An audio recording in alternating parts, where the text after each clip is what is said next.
This is my honors mentorship presentation.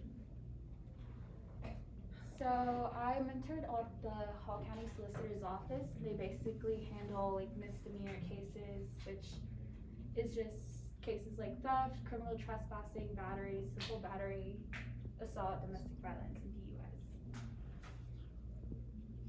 And so what I did there was basically work alongside victim advocates and just notify them of like certain court dates, inform them about their rights, and then also connect them to resources such as like housing, counseling, and shelters.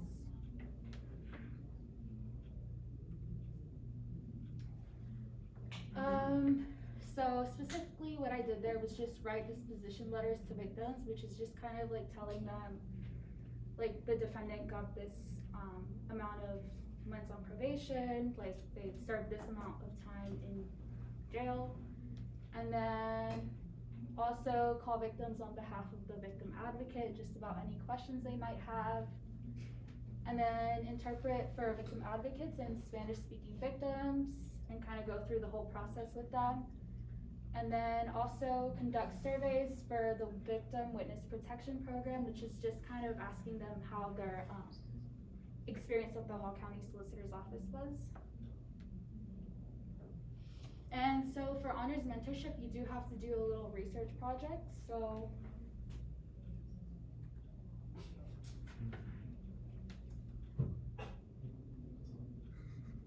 what I did was mental health training and victim advocacy, and my essential question was, how can I assess the inclusion of mental health care in the victim advocacy process? And so basically, I came up with this question after witnessing a conversation between the victim advocate and the victim, and she was a mother of 3 who just had recently fled like a domestic violence situation. And I noticed there was like this insufficient gap where the victim advocate couldn't really help the victim in the ways that she needed, especially in like a mental health crisis. And just seeing that kind of experience kind of led me to my question. And also like after being in those situations, it just kind of showed me that oftentimes the victim advocate is really the only kind of resources the victim ever goes to.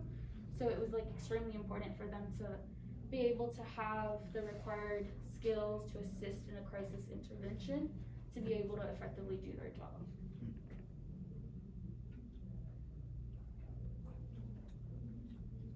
So this was my research. I won't go through it all, but I'll summarize some of the key findings.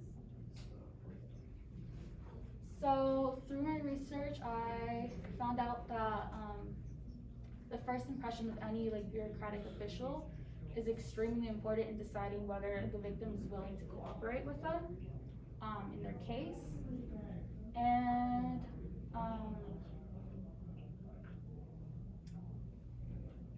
And then again, like my question was more about assessing the current programs in regards to mental health training. And they do have some programs already, which is the Victim Compensation Program, the SA Resource Services for Victim Advocates, and victims of mentally ill offenders.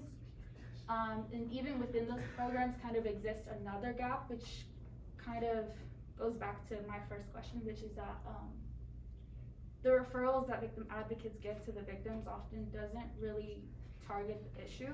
Like most of them don't even show up to their first like mental health session.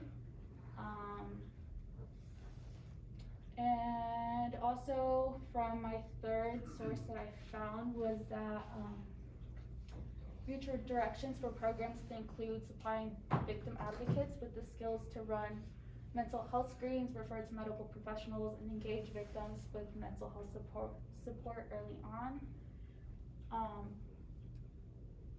And that was kind of more what I was looking towards when I first created my essential questions, was just kind of seeing if they could do more outside of the referrals and be kind of in a role where they could actually refer them to mental health services.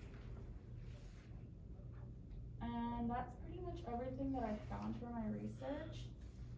And this is just a little about the author, and it was just about me.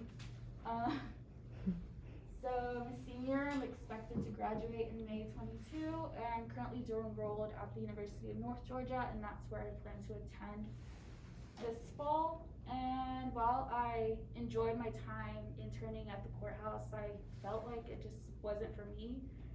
I'd rather be at a more like up-paced environment, and I plan on pursuing a career in the healthcare industry, specifically being a midwife or a neonatal nurse. And that's pretty much everything. So thank you for listening. Very good.